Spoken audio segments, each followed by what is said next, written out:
ଏଇଟା ମୋ ଛେଳି ଏଟା ମୋ ଛେଳି ଛେଳି ମୋର ଛେଳି ମୋର ପା କହିଲି ଛେଳି ମୋର ଛେଳି ମୋର ଛେଳି ମୋର ଅନନି ମଉସା ଏଇନା କି ମୁଁ ତୁ ଭାବିଛୁ ମୁଁ ଗାଁରୁ ଆଇ କଣ ହେଲା ଛେଳି ତମର ହଁ ତାକୁ ବୁଝା ଛେଳି ତମର ହଁ ମୋ ଛେଳି ପା ଛେଳି ତମର ଛେଳି ବା ମୋର ଛେଳି କାର ଛେଳି ମୋର ତମର ହଁ ଗୋଟେ ତୁ ଭଲ ଭଦ୍ର ଲୋକ ହଉଛୁ ଶ୍ୱଶୁର ବୋହୂ ସେ କଣ କହୁଛନ୍ତି ଶ୍ୱଶୁର ବୋହୂ ଗୋଟେ ମେଳାକୁ ତ ଗୋଟେ ମାଲ ଧରିକି ଆଇଛ ଏତେ ପେଲା ଠେଲା କଣ ହଉଛ ଛେଳି କଥା ଛେଳି ଛେଳି ମୋର ଆରେ ତମେ ଦି ଜଣଙ୍କର ଗୋଟେ ମାଲ ନା ମ୍ୟାଡାମ କଣ ଇଏ ନା ନା କହୁଛନ୍ତି ତମେ କହୁଛ ତମ ଆକ୍ଚୁଆଲି ବାପା ଏମିତି କାମ କରନି ବାହାର ଲୋକଙ୍କ ଆଗରେ ମତେ ଅପହସ କରନି ଯାହା ରାଗିଛ ଛାଡି ଦିଅ ଏ ଲୋକଙ୍କ ଆଗରେ ମତେ କଣ ମାରିବାଟା କଣ ବାପା ଥାଉ ମୁଁ ବୁଝିପାରୁନି ଏ କି ଡ୍ରାମା କରୁଛି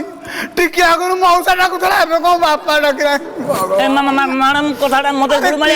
ଗୁଳମାଳିଆ ଲାଗୁଛି କଣ ସିଏ କହୁଛନ୍ତି ତମେ ତାଙ୍କୁ ଡାକୁଛ ସିଏ କହୁଛନ୍ତି ନା ତମ ବାପା ବୁଝୁନି ଛେଳି ତ ଆମ ଶ୍ୱଶୁର ବୋହୂ ଦି ଜଣଙ୍କର ନା ନାଇଁ ଛେଳି ଏମିତି କଣ କରନ୍ତି ବାପା କଥାକୁ ଧରନି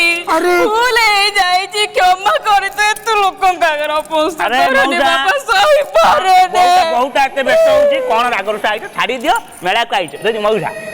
ଆପଣଙ୍କ ବୋହୂ ଯଦି କାଲି ସକାଳେ ଲକ୍ଷପତି ହବ ଆପଣ କଣ ଖୁସି ହେବେନି ଆପଣଙ୍କ 1,00,000 ଟଙ୍କା କଣ ଘରକୁ ଯିବନି